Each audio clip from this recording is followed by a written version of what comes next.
지난주에 이어서 믿음은 주님처럼 사는 겁니다.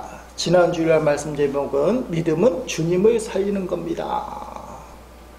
살아계신 주님이지만 우리의 믿음을 통해서 그 살아계신 주님의 세상에 보여지니까 믿음은 주님을 살리는 겁니다. 이번 주는 이어지는 설교인데 믿음은 주님처럼 사는 겁니다. 한번 해보십니다. 믿음은 주님처럼 사는 겁니다. 좀 부담이 되긴 해도 도전이 되기를 바랍니다. 엊그제 요새 잘 가는 돼지 갈비 무한 리필집이 있습니다. 그 식당에서 우리 집사람하고요 식사를 하게 되는데 풍채가 좋은 덩치가 있는 남자들 여자들 네 분이서 들어오시더니 4인 테이블에 앉으시는 거예요. 4인 테이블인데 덩치가 좋다 보니까 꽉 찬 느낌. 아마 많이 드시게 생겼어요. 이게 좀 다 덩치가 좋다 보니 관심을 갖게 되고 얘기를 하게 되는데 둘이 이렇게 붙어 앉았는데요. 제가 보면은 부부 같아요. 얼굴하고 풍채가 비슷해서. 근데 우리 집사람이 저 중에 3명은 남매고 한 사람은 남편일까 뭐 이렇게 얘기한 것 같아요. 근데 가만히 보니까 아닌 것 같아요. 아무리 봐도 부부끼리 비슷한 사람끼리 앉아있고 이렇게 마주보는 느낌. 근데 가만히 드는 생각이 얼굴이 비슷하고 풍채가 비슷하면 부부일까요? 남매일까요? 유전자가 남매일 가능성이 높은데 그래도 제 마음속에는 부부가 아닐까? 그런 생각을 갖습니다. 아직도 의심이에요. 안 물어봤으니까. 물어봤다가 이제 큰일 날 수도 있는 거죠. 혹시 부부입니까? 남매입니까? 저희 두 사람을 보는 그 사람들 생각을 하니까 갑자기 섬찟하는 거예요. 우리만 바라보는 것이 아니고요. 그 4명도 테이블에 앉아서 안 보는 것처럼 보여도 먼저 앉아 우리를 딱 볼 거 아니에요. 그 사람들이 어떤 생각을 하겠습니까? 덩치 좋은 남녀가 얼굴도 비슷한 게 마주 앉아서 고기를 굽고 먹고 있다. 아마 저 사람들도 저들은 남매일까 부부일까 좀 믿기지 않는 얼굴 표정이긴 하지만 우리 집사람하고 저보고 얼굴이 비슷하다고 남매입니까? 뭐 이렇게 묻는 어처구니 없는 사람도 가끔은 만나요. 비슷하긴 비슷한가 봐요. 그분들도요 우리 두 사람 보면서 저 사람들이 부부일까 남매일까? 얼굴이 비슷하고 풍채가 비슷하면 여기 있는 분들은 남매라고 생각할 확률이 높은데요. 자료를 뒤져보니까 한 10년 전쯤에 영국에서 조사한 적이 있대요. 160명 정도 되는 이 부부 얼굴을 내고 사람들 앞에서 비슷한 사람끼리 찾아봐라 했더니 진짜 부부를 찾는 그런 사례가 엄청나게 많다는 겁니다. 그러면서 대학교에서 하는 거니까 이론적인 근거가 뭐냐 하면 얼굴 표정은 이 욕구에서 생기는데 부부가 함께 살다 보니까 먹는 것도 같고 그러다 보니 욕구가 비슷해지고 얼굴 표정이 비슷해져서 부부는 닮는다. 이게 신문 칼럼에 인용한 어떤 그 논설위원이 영국에 있는 대학에서 근거를 대는 그런 내용이에요. 근데 이 말 저 말 떠나서 왜 부부가 비슷할까요? 맨날 보니까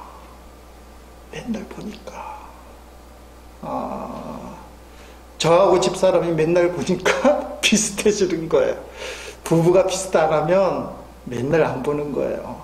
얼굴 돌리거나 맨날 보면 저절로 비슷하지 않을까. 그건 맞는 사실이에요. 매일 보다 보면 비슷해진다. 예수 믿는 사람은 예수님을 때마다 일마다 순간마다 아니면 24시간 동안 내내 예수님만 가만히 바라보는 사람. 그래서 예수님을 닮아가는 사람, 예수님의 인도를 받는 사람, 예수님이 책임져주는 사람. 그래서 그 안에는 예수님이 가득 차서요, 예수님의 향기가 막 뿜어나오는 사람. 이게 예수 믿는 사람이에요. 이런 사람은 가만히 있어도 사람들에게 감동을 줘요. 그런데 예수 믿는다고 하는데 예수님 별로 안 바라봐요. 교회 생활은 잘하는데 예수님 잘 바라보지 못해요. 그래서 마음속에는 예수님이 가득 안 차고 성깔이 나와요. 성깔 건들면 예수님이 없으니까 고집이 나와요. 고집. 여러분들 얘기하는 게 아니고 저 얘기하는 거. 제가 예수님 안 바라보면 성깔 나오고 고집 나오고 세상에 더러운 악취들. 저게 목사야? 옛날에 형제끼리 열받을 때 누나가 하는 말이, 목사가 그러면 돼? 목사도 뻘거벗으면 부끄러운 게 참 많아요. 막 가슴을 찌르는 거야. 형제끼리인데요, 목사가 그러면 돼? 목사가 그런 말 하면 돼? 말 실수하니까. 목사라도 예수님이 가득 안 차니까 쓸데없는 말, 상처 주는 말, 세상의 악취. 고민을 해야 돼요. 내가 예수 믿는 사람인데 정말 예수님만 바라보고 있는가? 예수님을 생각하고 있는가? 오늘 본문 2절에 예수님만 바라보거라, 그 말씀이에요. 2절 말씀에 쉬운 성경이니까 우리 믿음의 시작이며 또 믿음을 완전하게 하시는 주님만을 바라봅시다. 주님만을 바라봅시다. 여기 주님만을 바라본다의 그 언어 헬라의 원래적 의미는 시선을 고정한다, 그런 뜻이 있습니다. 주목한다. 경주하는 내용이 있으니까요, 100m 달리기를 뛰는 진짜 선수들이 출발선에 딱 서서 어디만 쫙 노려볼까요? 관중 속에 가족이 왔나 이렇게 바라보는 사람 있어요? 지금 출발하는 사람이 총독을 땅 할 텐데 그 사람 바라보는 사람 있어요? 100m 출발선에 선수들은 딱 자리에 앉으면 딱 고개 들어서 목적을 딱 바라봐요. 결승점, 골인 지점. 거기에 목숨을 걸고 달려가야 1등 하지. 괜히 관중석 바라고 주변을 바라봤다가는 최선을 다하지 못하는 걸 알아요. 여기 주님만을 바라본다는 것은 그걸 이야기하는 거예요. 나는 어떤 일이 있어도 주님만 딱 바라보고, 세상 풍랑이 아무리 일어도 주님만 바라보고 달려가겠다. 그래서 주님을 깊이 묵상하고 주의 뜻이 무엇인가, 날마다 때마다 24시간 주님만 바라보려고 하는 사람이 성도예요. 3절 말씀에는 쉬운 성경에 예수님을 생각하십시오.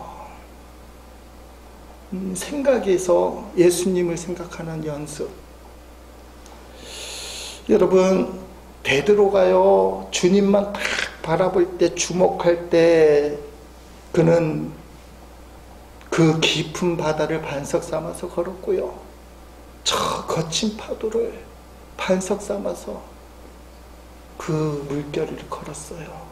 그런데 예수님을 바라보지 못할 때 풍랑 속에 빠져 죽어가더라. 신앙생활의 단면을 우리에게 보여주는 거예요. 살아계신 주님을 바라보자. 그때 주님이 우리를 책임져 주시고 인도해 주시고 만져주시고, 주님이 거리감이 느껴지는 것이 아니라 친밀하게. 그래서 주님이 내 안에, 따라합시다. 주님이 내 안에. 말한다고 듣는다고 되는 거면 얼마나 좋겠어요. 주님이 딱 달라붙은 느낌. 주님이 내 안에. 주님이 함께 계신 것 때문에 어떤 때는 본인도 깜짝 놀라, 주님이 정말 계시네. 주님이 내 안에. 내가 주님 안에.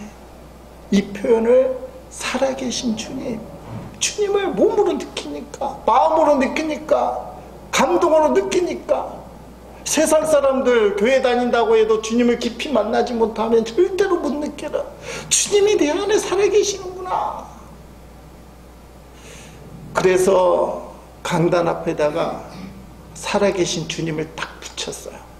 아, 요거만큼은 우리 교회에서 포인트를 줘야 되겠다. 언제까지 붙일지 모르지만 살아있는 분한테 살아계시다 이거 놀리는 겁니까? 근데 많은 성도들이요, 살아계신 주님이라고 얘기하지만 못 느끼니까.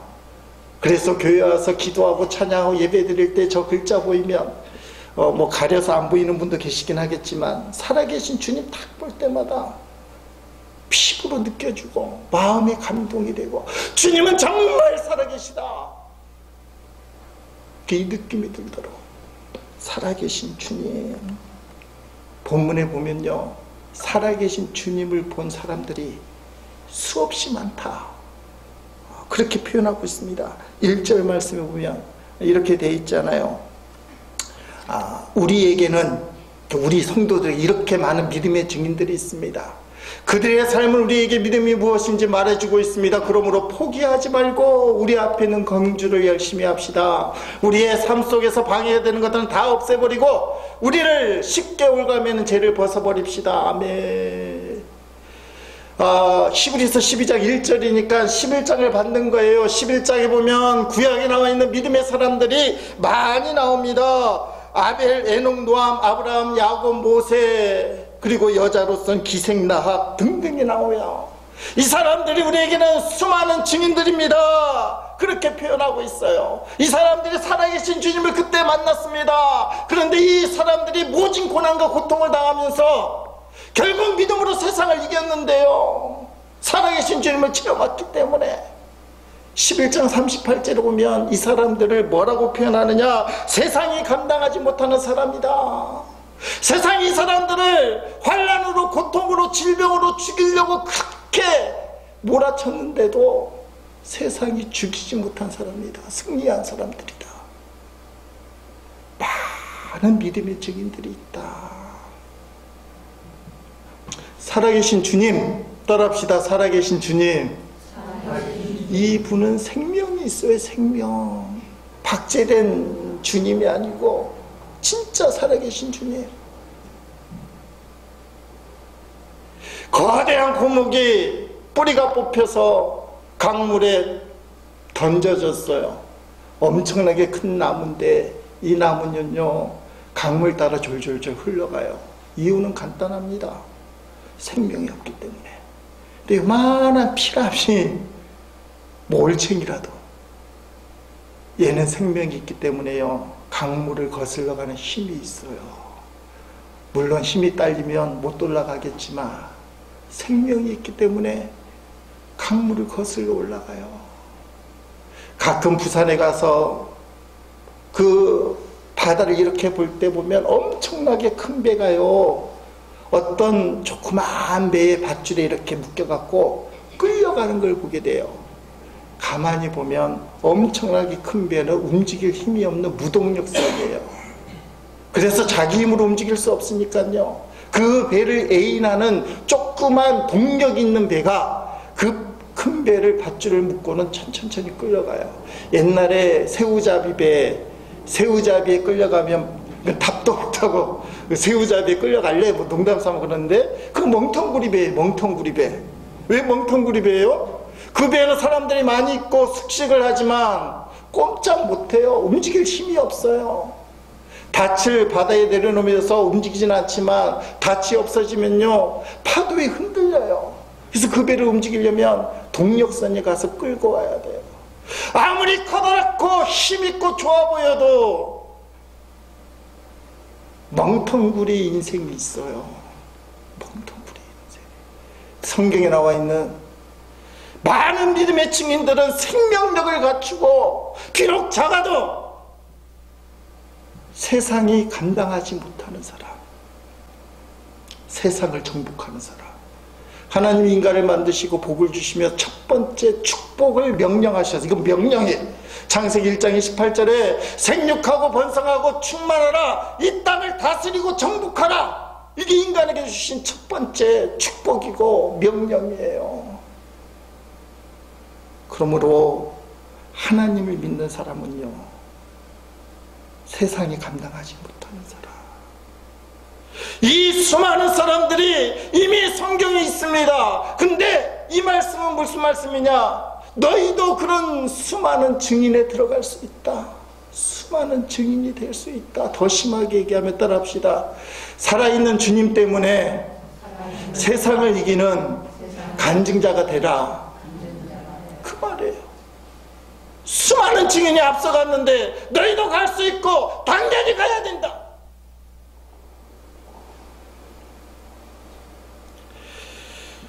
세상을 이기는 사람. 그런데 여러분 1절 말씀을 묵상하다 보니까요, 이 허다한 증인들이 구름같이 둘러쌌다고 했는데 어디 계신가요? 하늘나라에 있어요. 하늘나라. 그분들이 우리를 바라보면서 박수치면서 응원하고 있어요. 믿음 생활 잘할 때, 네 믿음 생활 잘 못할 때, 몰래 죄를 지을 때 인상을 쓰고 그러면 안 돼. 하늘나라에 먼저 간 우리의 가족들이요, 우리 믿음의 조상들이요, 우리의 믿음의 선조들이 우리를 바라보면서 우리를 응원해주고 격려해주고 기도해주고 때로는 근심하고. 근데 주님도 그렇게 하신다는 거예요. 주님도 그렇게 해주신다는 거예요. 이제 히브리서 이제 마치는데요, 히브리서에서 제일 은혜 받은 말씀이 6장 19절 20절 그 말씀입니다. 거기에 이런 말씀이 나와요.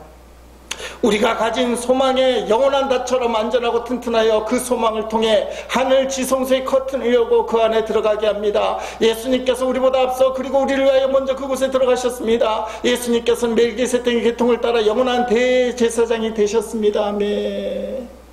저기서 소망이 영원히 닿치라고 하는데, 소망이라는 것은 아브라함의 복을 얘기해요. 모든 세계 사람들이 구원을 받아야 되는, 하나님의 복을 누려야 된다는, 세상을 정복하고 다스려야 된다는, 운명에 지지 말라는 그 복, 우리의 피난처가 되시라는 그 소망이 영원히 닿치되어서 쭉 뻗어요.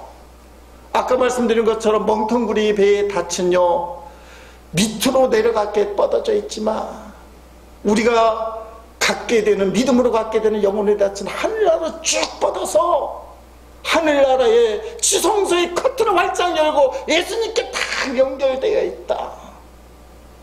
왜 연결된 줄 알아요?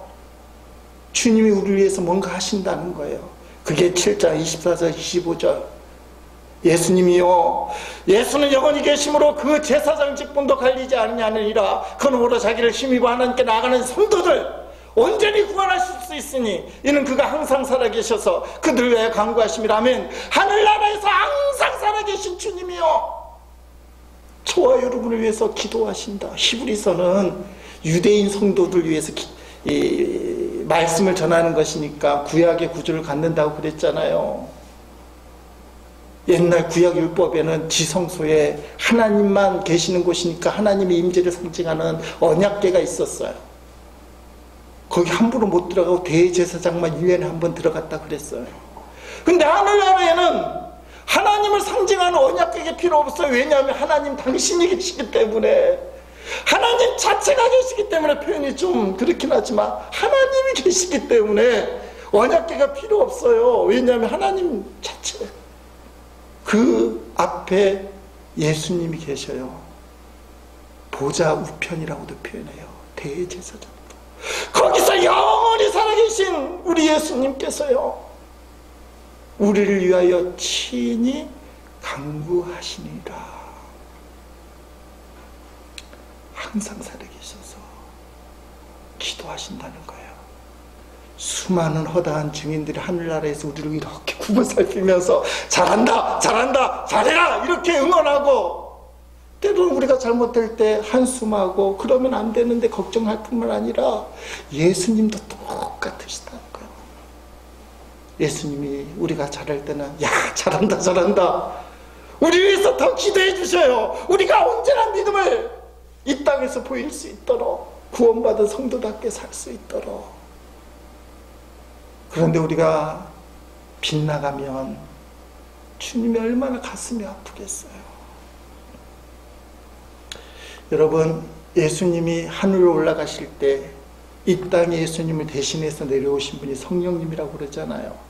이게 무슨 말인지 익숙하지 못한 분은 그냥 들으세요. 예수님을 대신해서 이 땅에 오신 성령님이 무엇을 하시느냐? 우리 교회 중요한 성경 구절 중에 하나입니다. 로마서 8장 26절의 말씀에 이렇게 돼 있잖아요. 이와 같이 성령도 우리의 연약함을 도우시나니 우리는 마땅히 기도할 바를 알지 못하나 오직 성령이 말할 수 없는 탄식으로 우리를 위하여 친히 간구하시니라며. 예수님은 하늘에서 하나님 보좌 우편에 살아계셔서 우리를 위해서 간구하고 계시고 중보기도 하고 계시고, 예수님을 대신해서 이 땅에 오신 성령님은 우리 안에 계셔서 친히 살아계셔서 말할 수 없는 탄식으로 간구하고 계시고, 그 예수님도 성령님도 같아요. 이걸 어떻게 표현하느냐? 따라합시다. 내 안에 계신 주님. 그 말이 그 말이에요. 성령님이 내 안에 있다. 내 안에 계신 주님. 여러분, 내 안에 계신 주님, 이 주님을 느끼게 되면 기도가 조금씩 되어지는 거예요. 전 기도하지 않고도 내 안에 계신 주님을 느낄 수 있습니다. 나는 내 안에 계신 주님 때문에 감사합니다. 근데 기도는 안 돼요. 뻥치지 말라고 그러세요. 그건 거짓말이에요. 어불성설이에요. 내 안에 계신 주님은요, 우리의 연약함을 붙들고 마땅히 기도하게 만드시는 분. 마땅히 기도하게 만드시는 분.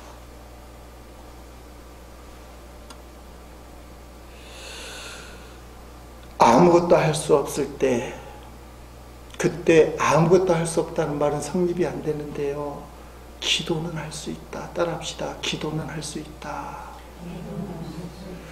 고난주간, 이제 사순절 지나고 고난주간, 이번 고난주간에 놀라운 주의 역사가 있기를 기대하는데, 한 번에 모든 문제가 해결되기를 위해서 준비 중에 있어요.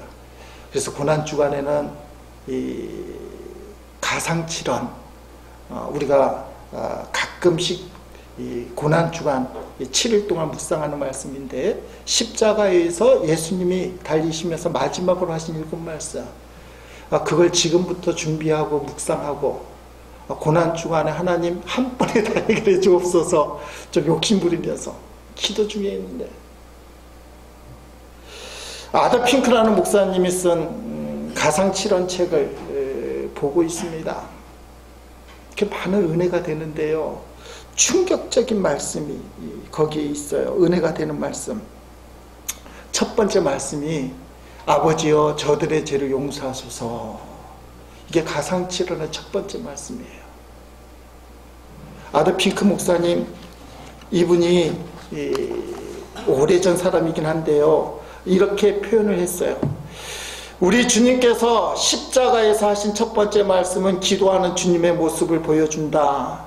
그는 공생애를 기도로 시작하셨고 기도로 마무리하셨다.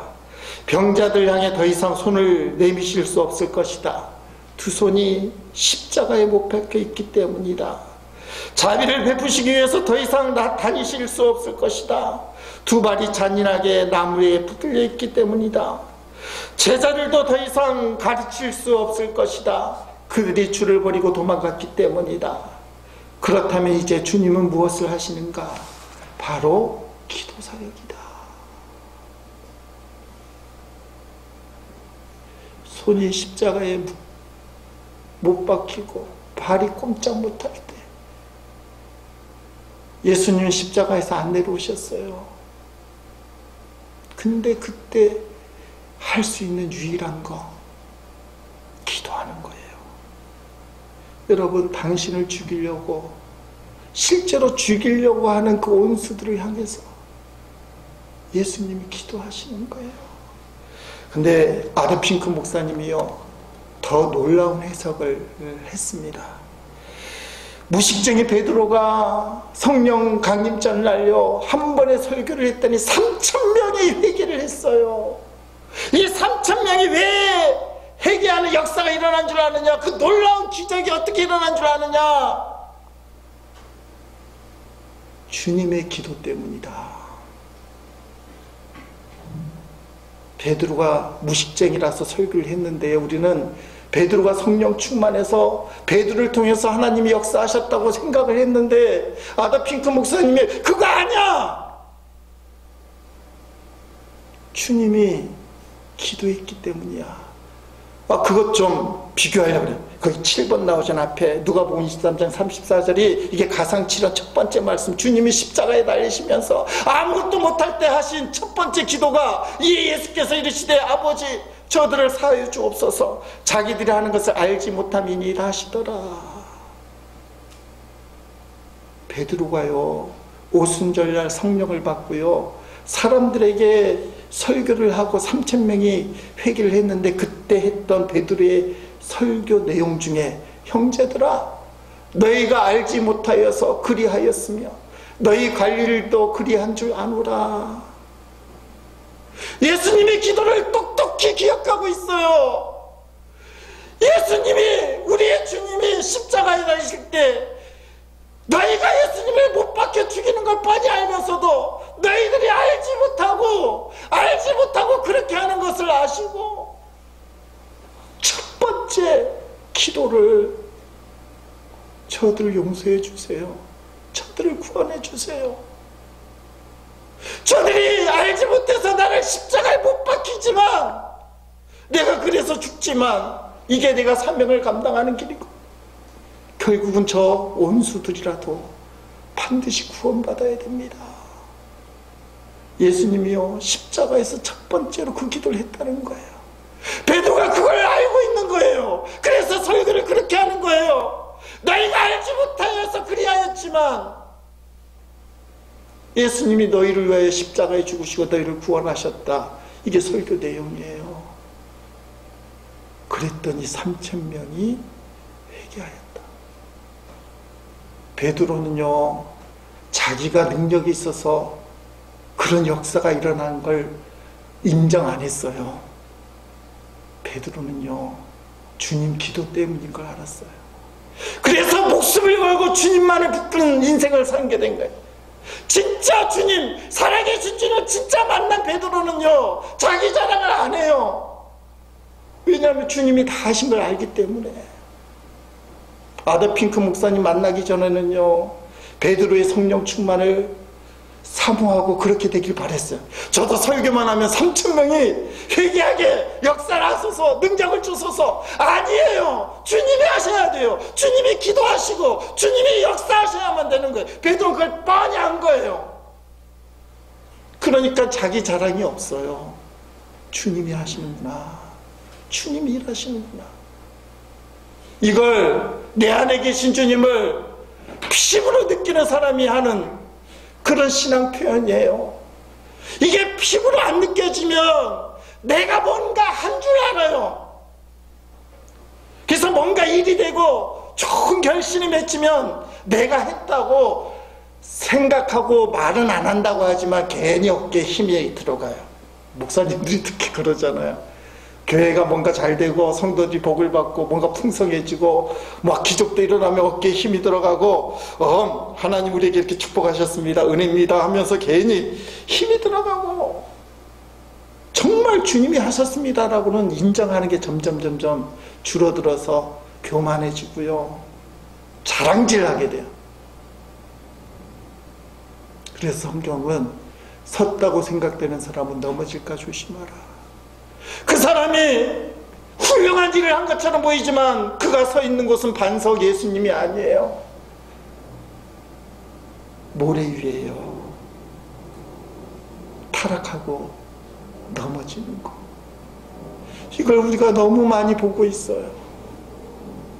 여러분 예수님 내 안에 계시다라는 이 고백이요 사실은 내가 없어지는 고백이에요.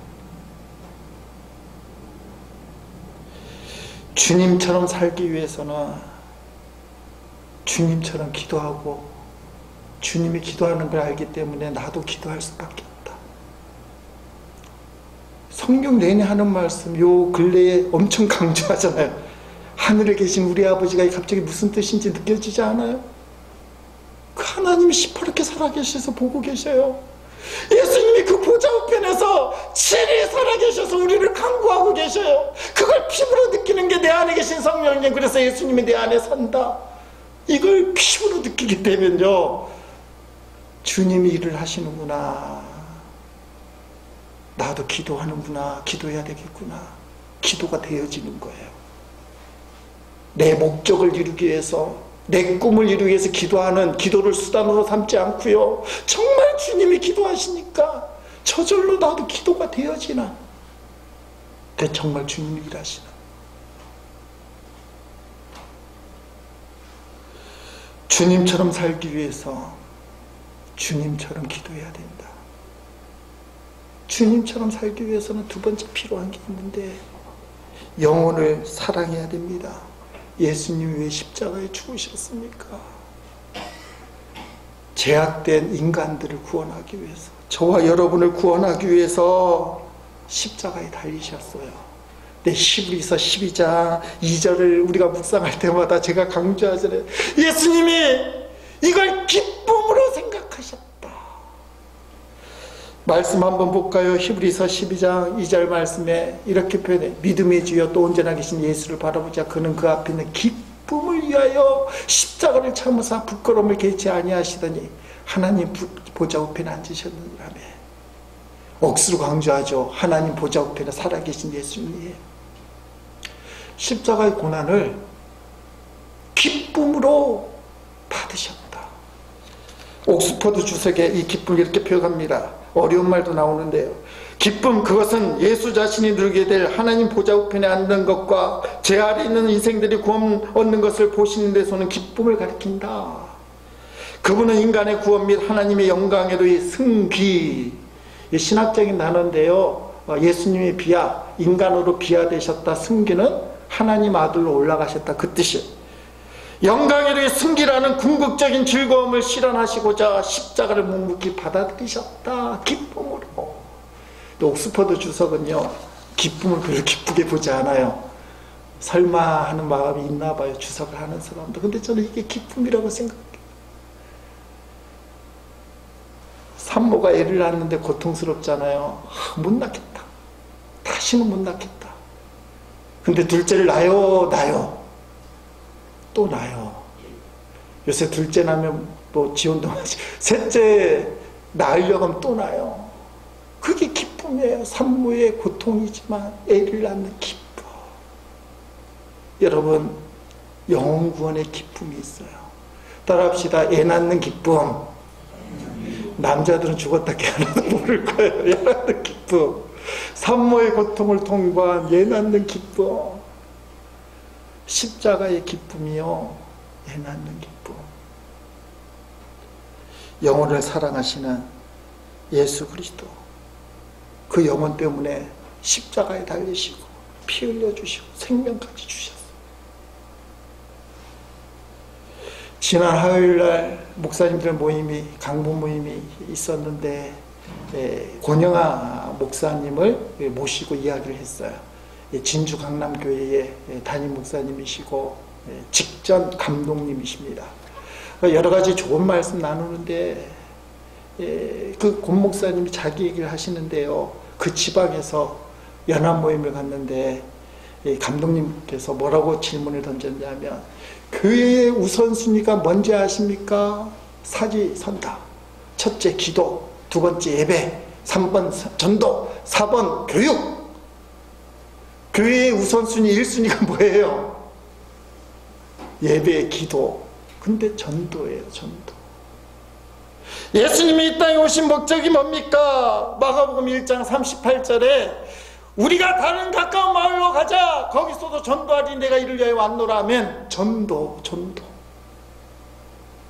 교회의 첫 번째 우선순위, 성도의 첫 번째 우선순위는 전도입니다. 근데 그 다음 말씀이 더 쇼킹한 이야기를 하셔요.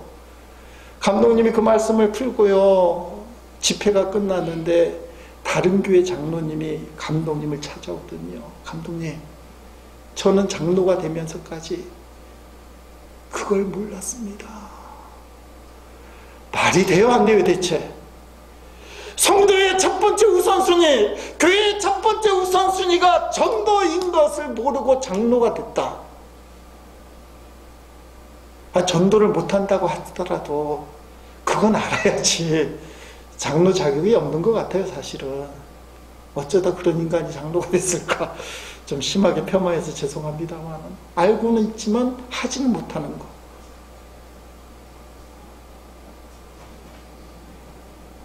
교회의 첫 번째 우선순위, 성도의 첫 번째 우선순위는 전도, 영혼 구원. 어떤 분은 그렇게 얘기를 해요. 저는 전도 빼고는 다 하겠습니다. 많이 만나요. 물론 전도라는 게 직접 복음을 제시하고요, 예수 믿으라고 권하는 게 그게 전부 전도의 전부라고 얘기할 수는 없어요. 기껏 데려왔더니 쫓아내면 문제가 되잖아요. 그래서 교회를 성실히 섬기고 교회의 공동체를 사랑이 풍성하게 하고, 그래서 어떤 영혼들이 오더라도 품을 수 있도록 역할을 감당하는 것도 사실은 전도예요. 여러분이 이 역할만큼은 100% 감당해야 해요. 왜냐하면 영혼을 사랑하는 게 주님의 마음이니까. 주님의 마음으로 보내준 영혼을 사랑으로 품어야 돼요. 절대로 쫓아내면 안 돼요. 그렇다고 하더라도 누군가는 직접 복음을 전해야 돼요. 누군가는 직접 예수님을 믿으라고 말해야 돼요. 누군가는 직접 전도지를 들고 예수 믿으세요 전해야 돼요. 누군가는. 그런 마음의 감동이 있어야 돼. 우리 교회의 약점 중에 하나예요. 직접 전도해야 된다. 우리 교회 밴드에 올린 글입니다. 제 동기 목사 중에 이승호 선교사님 태국에서 사역하는데 엄청 열심히 잘해요. 3월 13일 날 우리 동기 목사님들 밴드가 있는데 거기 올린 글을 우리 교회 밴드에 공유를 했어요. 제목은 전도지 한 장의 위력. 태국에는 이런 일이 많대요. 어느 교회의 기공예배, 예배당을 이제 건축하니까 기공예배를 갔는데요. 현지 태국 목사님의 간증을 들었다는 겁니다. 아마 50년 전쯤에 아버지가 불치병에 걸려서, 태국은 불교 나라니까 절간을 찾아가고 병원을 찾아가면서 전전긍긍을 했는데 방법이 없어서 포기를 하려는 그 찰나에 어떤 한 사람이 전도지를 탁 줬는데 문구가 써있더래요. 하나님은 당신을 도와줄 수 있습니다. 아니 도대체 하나님이 누군데 나를 도와줄 수 있다고 하냐고. 하나님이 도대체 누구냐고 찾아봤다는 거예요. 당시에 선교사님을 만나고 복음을 듣고 주님을 만났더니요, 주님께서 아버지를 어떻게 치유해 주셨느냐, 하늘의 빛과 주님의 음성이라고 표현했어요. 뭐 이게 어떤 간증인지 모르지만 하늘의 빛과 주님의 음성이 들려서 아버지가 고침을 받고 온 가족이 예수를 믿어 구원받고 내가 목사가 되고, 아버지는 지금도 살아계셔서 나이가 86세가 됐대요. 50년 전쯤이니까 30대 중후반에 죽을 병에 걸려서 지금도 86세가 되어서 자전거를 타고 복음을 전하러 다니고 있습니다. 그게 현지 교회 태국 목사님의 간증 내용이에요. 별것 아닌 것처럼 보이는데 전도지의 글자 하나예요. 하나님은 당신을 도와줄 수 있습니다. 어떤 전도자가 지나가는 길에 전도지 한 장 딱 줬는데 이게 별것 아닌 것처럼 보이지만 한 사람이 인생을 바꿨어요. 죽을 수밖에 없던 그 사람을 바꿔놓고, 가정을 바꿔놓고 목사님을 만들고, 전도지 한 장의 위력. 밑에 청원하기를, 태국에는 이런 일이 많이 있습니다. 그 선교사님 말씀 뉘앙스가 어떤 뉘앙스예요? 한국에는 없지롱. 한국에는 없지롱. 태국에는 이런 일들이 많은데 한국에 이런 전도지로 인해서 인생이 바뀌었다는 얘기가 별로 없다. 주님이요, 태국에만 살아계시고 한국에는 없을까요? 한국교회가 우리 교회 얘기지만 왜 전도를 못하느냐? 영적 전쟁에서 지기 때문에 그래요. 자기 연민, 자기 문제에 빠져서 내 문제도 해결하지 못하는데 무슨 전도, 내 문제도 풀지 못하는데 무슨 남을 전도하냐고. 하나님의 나라 우리가 이 모든 걸 다 해주시리라 믿습니다. 아멘. 그건 말씀이고 실제로는 내 문제가 코가 석자인데 무슨 남의 영혼. 그래서 전쟁에서 지는 거예요. 마귀에게 지는 거예요. 말을 못 꺼내는 거예요. 난 다른 것 다 해도 전도만큼은 못해요 라는 말이 막 나오는 거. 그게 자연스럽게. 여러분, 자기 연민만 빠지면요, 자기 문제만 놓고 열심히 기도하면요, 희한한 현상이 문제를 해결하시는 주님이 안 보여요. 이건 경험에서 나오는 거예요. 자기는 열심히 기도하고 부르짖어 기도하고, 기도 안 하는 사람도 태반이지만 문제 놓고 열심히 기도하는데요, 문제는 점점 커 보이고, 문제를 해결하시는 주님이 별로 응답을 안 하셔요. 가끔은 응답하시는 것처럼 보이지만 이유는 간단해요. 네 문제만 기도하기 때문에.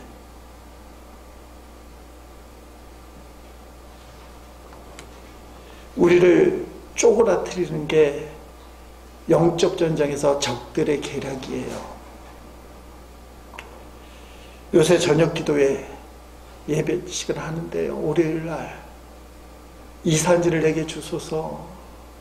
중보기도 나와있지만 광야 생활을 마무리 짓고 가나안 정복전적으로 들어가기 원합니다. 그게 우리의 기도 제목인데, 이산지를 내게 주소서 부르는데 비수를 꼽는 가사가 있어요. 수많은 적들과 견고한 진이 너를 두렵게 하지마. 우리 김희철 감리교회가에 원래 원곡이죠. 우리 교회 개척할 때 제가 경운산에 올라가는데, 지금 나무가 많이 자라서 안 보입니다만 그때는 나무가 좀 작았어요. 정상 동산 구비에 딱 보면, 지금은 전망대 만들어졌지만 전망대 없을 때 김해 시내가 보이는데, 그날따라 우리 교회 창립 전이에요. 햇살이 김해 시내를 환하게 비치는데 신비하게 느껴지잖아요. 마음의 감동이 돼서, 주님, 이 김해 땅을 내게 주소서.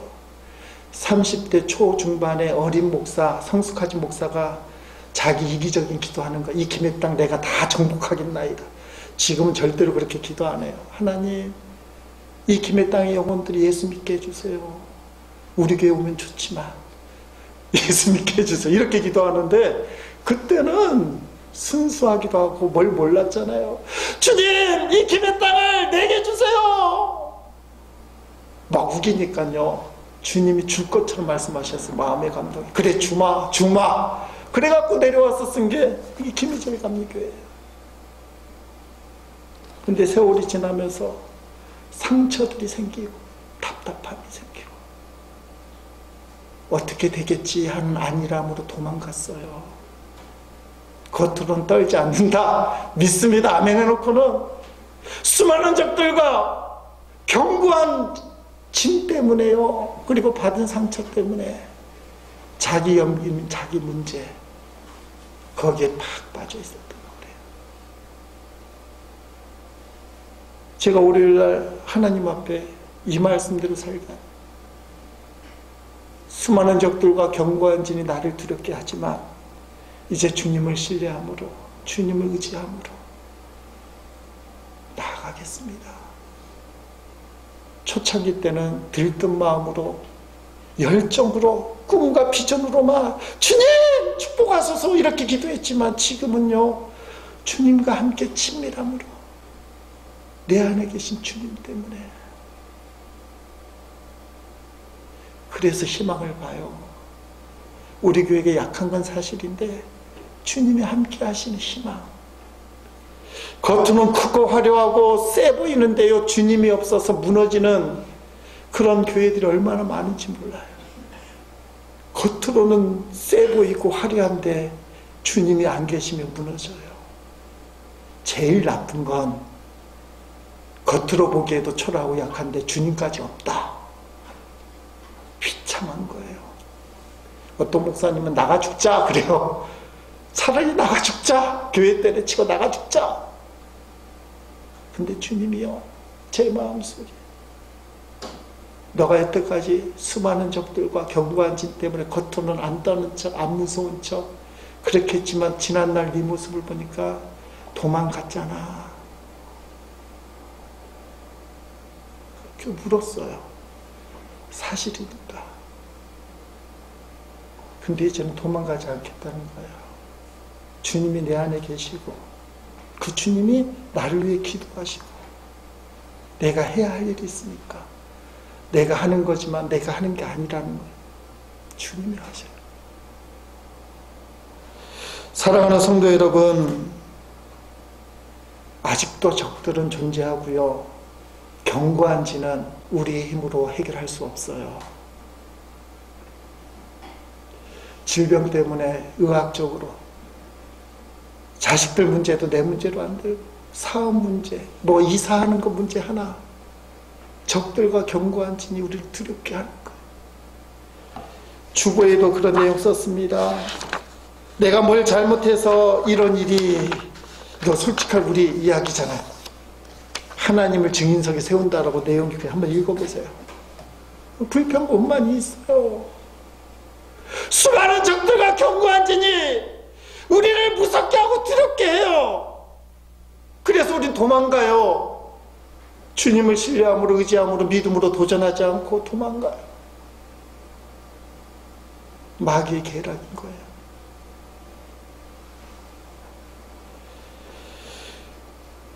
살아계신 주님, 이 주님을 신뢰함으로, 의지함으로 주님처럼 살아가는 것은 두 가지라고 오늘 우리가 잡아야 돼요. 주님이 기도하시니까 기도가 되어지는 거예요. 주님이 십자가에서 영혼을 구원하셨기 때문에 우리도 영혼을 구원하기 위해서 몸부림치게 되는 거예요. 그게 주님처럼 사는 것입니다. 여러분, 우리가 주님 붙들고 몸부림치면요, 어느 순간 문제는 점점 작아 보여요. 불치병도 작아 보여요. 아멘 하시면 복이 될 줄로 믿습니다. 기복지는 아니지만 해결할 수 없는 문제도 점점 작아질 거예요. 왜냐하면 주님은 살아계시기 때문에. 살아계신 주님, 주님처럼 기도하고 주님처럼 영혼을 사랑하면 어느 순간에 내 문제는 점점 작아질 줄로 믿습니다. 살아계신 주님을 믿고 기도하고 영혼을 사랑하는 우리 공동체에 속한 우리 모두가 될 수 있기를 주님의 이름으로 축복합니다.